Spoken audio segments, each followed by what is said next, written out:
간밤 미국 증시가 기술주의 강세에 따라서 나란히 상승했습니다. 이런 가운데 우리 주식시장은 일부 수급 부담과 인플레이션에 대한 우려감을 반영하고 있는 상황인데요.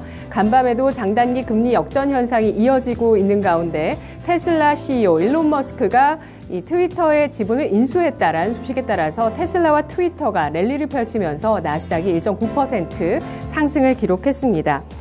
오늘장 우리 주식시장에 영향을 주고 있는 변수 살펴보자면 수급적인 부담, 그리고 여기에 유가 하락, 유가 상승이라고 보실 수 있겠는데요. 간밤 다시 한번 유가가 상승을 보였습니다. 4%대의 오름세를 보이면서 103달러 선까지 올라서는 모습을 기록하고 있는 상황이었는데요. 이에 따라서 우리장 오늘장 제한적인 움직임 가운데서 혼조 양상을 띠고 있는 상황입니다. 코스피는 2750선에 대한 저항, 그리고 코스닥은 950선에 대한 저항을 느끼면서 제한된 모습 기록하는데요. 외국인 현선물을 팔고 있습니다. 화요일장 10시 구간 지금부터 살펴보겠습니다. 코스피 지수 오늘장 하루 만에 하락하고 있습니다. 0.11%가 하락하면서 2754.88포인트 선, 거래대금은 3조 5,500억 원가량 나타나고 있는데요. 분봉 살펴보겠습니다. 코스피 오늘장 0.28%가 오르면서 2765선에서 출발을 했습니다. 장중에 2769선까지 오르기도 했었고요. 2750선에 대해서는 지지를 보여줍니다. 장중 저점 이 선을 찍고 나서 낙폭을 줄이고 있는 모습 기록하고 있는데요. 현재 2.72포인트가 하락하면서 2755선 가리키고 있습니다. 수급 상황 살펴보겠습니다. 유가증권 시장에서 외국인 쪽에서 하루 만에 매도 전환, 기관도 마찬가지로 하루 만에 매도 전환하고 있습니다. 각각 156억 원, 1,474억 원어치를 팔고 있고요. 개인 쪽에서 1,626억 원어치 순매수 가리키면서 개인 하루 만에 순매수 전환하고 있습니다. 현재 기관 쪽에서 거의 대부분의 업종을 팔고 있는데요. 외국인 기관 동반해서 IT 금융주에 대해서 매도를 기록하고 있습니다. 이런 가운데 외국인 쪽에서 매수 관심을 보이는 쪽은 서비스와 화학업종 입니다. 업종 동향 살펴보겠습니다. 유가증권 시장에서 보험업종, 금융업종 나란히 조정을 받는데요. 1%에서 2%까지 하락세를 띠고 있습니다. 장단기 금리가 역전되면서 연준이 금리를 인상할 수 있겠느냐라는 의구심이 시장에 나오고 있는 상황이고요. 이에 따라서 금리 인상의 수혜주들 조정을 받습니다. 경기 민감주, 철강주도 1% 넘게 하락하고 있고요. 전기가스, 은행업종 나란히 하락세 기록하고 있습니다.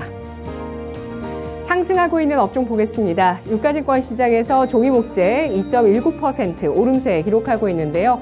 국제 펄프 가격 상승, 이 인플레이션에 대한 우려감이 이 업종에는 기대 심리로 작용하고 있습니다. 종이목재 업종이 두각을 나타내고 있고요. 뒤를 이어서 화학과 전기전자, 의료정밀이 소폭의 상승을 띠고 있습니다.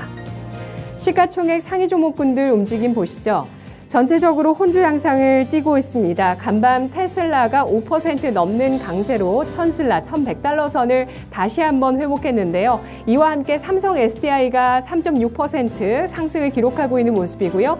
LG 에너지 솔루션도 상승폭을 키우면서 1% 넘게 오른 44만 3,500원 선에 거래가 되고 있습니다. 배터리 셀 기업들의 상승세, 이 속에서 오늘 화학주 움직임도 좋은 가운데 LG화학도 3% 넘는 상승, 54만 3천원 선 상승하고 있는 모습 눈에 띄고 있는 상황인데요. 화학주, 배터리주 나란히 상승하고 있습니다. 이 가운데 경기 민감주의 하락폭도 눈에 띄고 있습니다. 포스코 홀딩스가 1.87%, KB금융 2.45% 내리고 있고요. 카카오뱅크가 0.98% 하락하고 있는데요. 성장주 움직임도 보겠습니다. 카카오 1.4%의 상승, 네이버도 소폭 강보합권 기록하고 있습니다. 카카오 오늘 재료를 보유하면서 1.4%, 2% 가까이까지 상승 탄력을 키워나가고 있는 모습인데요. 어제 나온 소식입니다. 일본 가상자산 거래소 사쿠라 익스체인지 비트코인을 인수한다는 소식이 나왔습니다. 일본 당국의 허가를 받은 가상자산 거래소가 일본 내에 29곳이 있는데 이 가운데 하나입니다. 이런 투자 가치에 대한 기대가 나오면서 카카오의 주가 10만 7천 원 기록하고 있습니다. 유가증권 시장의 특징 살펴보겠습니다. 먼저 첫 번째 특징은 재지주 보겠는데요.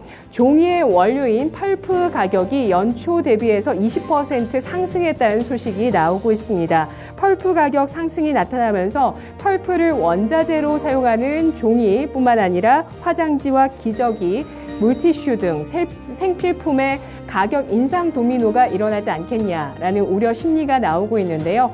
펄프 가격 상승에 따라서 제지 가격이 올라갈 수 있겠다는 기대감, 오늘장 신풍 제지가 15%까지 강세를 띠고 있고요. 무림 페이퍼가 11.6%, 그리고 무림 PMP, 페이퍼 코리아, 대형 포장 나란히 3%에서 6%까지 탄력을 기록하고 있습니다.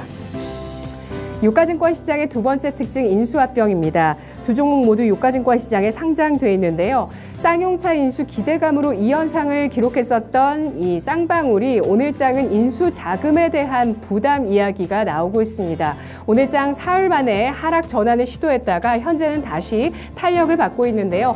장중에 20% 가까이 급락했다가 현재는 다시 한번 11% 급등하고 있습니다. 1,455원 선에서 거래되고 있고요. 광림이 12% 넘게 급등하고 있습니다. 앞서서 쌍용차의 인수를 타진했었던 남선 알미늄이 쌍용차 이번에 다시 한번 인수를 타진하지 않겠냐라는 기대감이 나오고 있는데요. 남선 알미늄의 모 회사가 쌍용차 인수를 추진했었고요. 하지만 이러한 기대 심리에 대해서 회사 측에서 인수 여부를 재타진한 일이 없다고 인수 가능성을 부인했지만 오늘 주가는 이러한 인수 합병에 대한 기대감을 반영하고 있습니다. 10.7% 급등하면서 4,490원 선 거래되고 있습니다. 코스닥 시장 가보시죠. 코스닥 지수 오늘장 하루 만에 오늘 이틀째 상승을 기록하고 있습니다. 현재 0.3% 오름세를 기록하고 있고요. 950.11포인트 나타내고 있습니다. 거래 대금은 3조 2천억 원 나타나고 있는데요. 분봉 상황 보시죠. 코스닥 지수 0.38% 오르면서 950선에서 출발을 했습니다. 이후에 953선까지 탄력을 키웠다가 살짝 950선을 깨면서 장중 저점 마련했고요. 현재는 시가 부근에서 움직이고 있습니다. 950.12포인트, 2.8포인트 오름세를 기록하고 있습니다. 수급 상황 살펴보겠습니다. 외국인 쪽에서 코스닥 시장에서도 팔고 있는 모습인데요. 사흘째 순매도 우위 가리키고 있습니다. 127억 원 어치를 팔고 있고요. 다만 유가증권 시장과는 다르게 기관의 매수가 소폭 들어옵니다. 13억 원 어치의 매수세고요. 개인 쪽에서 189억 원 어치의 순매수 나오고 있습니다. 개인 쪽 사흘째 매수 우위 가리키고 있는데요. 시가총액 상위 종목군들 코스닥에서도 혼조 양상 나타나고 있습니다. 그리고 코스닥에서도 배터리주의 강세 나타나고 있습니다. 오늘 LNF가 2.5% 넘게 상승하면서 23만 5,600원 선이고요. 에코프로비엠은 3% 가까이 오르면서 40만 원 선에 진입하고 있습니다. 첨부가 0.5% 탄력에 그치고 있는 모습 나타나고 있고요. 이 밖에 위메이드 2% 넘는 상승, 그리고 HLB가 소폭의 오름세로 현재는 탄력이 조금 저조해지고 있는 양상이네요. 시젠 1% 넘게 오르면서 배터리주 중심의 상승과 함께 이 게임주와 바이오주 일부 종목의 1%가량의 상승이 보이고 있는데요. 이 가운데서 오늘 또 CJ ENM, 스튜디오 드래곤 같은 이 컨텐츠주들은 조정을 받고 있는 모습 나타나고 있습니다. 코스닥의 첫 번째 특징 살펴보겠습니다. 게임주 P2E 신작에 대한 모멘텀 받고 있는데요. 먼저 룽투 코리아 52주 신고가를 경신하고 있습니다. 열혈 강호를 P2E 게임으로 글로벌 출시하면서 현재 서버를 계속해서 늘려나가고 있습니다. 이에 따라서 흥행 조짐이 나오고 있다는 기대 심리가 주가에 작용하고 있는데요. 신고가 경신 이후에는 피로감을 좀 드러내고 있네요. 이 시각 10시 구간 하락 반전했습니다. 2% 넘게 하락하면서 9,000원 선 가리키고 있고요. 드래곤 플라이입니다. 13% 넘게 급등하면서 3,050원 선 거래되고 있는데요. P2E 소셜 카지노 게임 신작 출시 앞두고 있습니다. 럭키포커 P2E의 오픈 베타 서비스 실시 소식 나오면서 주가 기대감 받고 있습니다. 이어서 코스닥의 두 번째 특징 살펴보겠습니다. 비료주와 사료주가 상승하면서 에그플레이션에 대한 우려감 시장에 잔존하고 있습니다. 우리나라 2월 농축수산물 수입 가격 지수가 전년 대비해서 30% 넘는 급등세를 보였습니다. 12월, 1월, 2월 석 달 동안 30%의 급등세가 나타나고 있는 건데요. 이런 가운데 전 세계 비료 공급량의 15%를 차지하고 있는 세계 최대 비료 생산국 러시아 쪽에서 수출이 급감하면서 비료 가격 상승 가능성, 그리고 전 세계 식량 위기에 대한 우려감 나오고 있습니다. 오늘 장 비료주 그리고 사료주까지 나란히 상승세 띄고 있는데요. 비료주의 탄력이 그대로 좀 유지되고 있는 편입니다. 누보와 효성 OMB, 남해화학 나란히 1%에서 10%까지 강세를 띄고 있고요. 미래생명자원, 팜스토리가 거래대금이 실리면서 1%에서 4% 일제히 모두 음봉을 기록하고 있는 모습 나타나고 있고요. 한일사료가 4%의 하락세를 장중 오늘 띄고 있습니다. 현대사료도 7연상 기록한 이후에 3거래일째 조정을 받고 있고요. 최근에 고점이 14만 8천 원 선이었는데요. 7만 원대 진입 시도가 나오기도 했습니다만 낙폭을 좀 줄이면서 현재 8만 100원 선 5%의 약세를 기록하고 있습니다. 10시 구간이었습니다.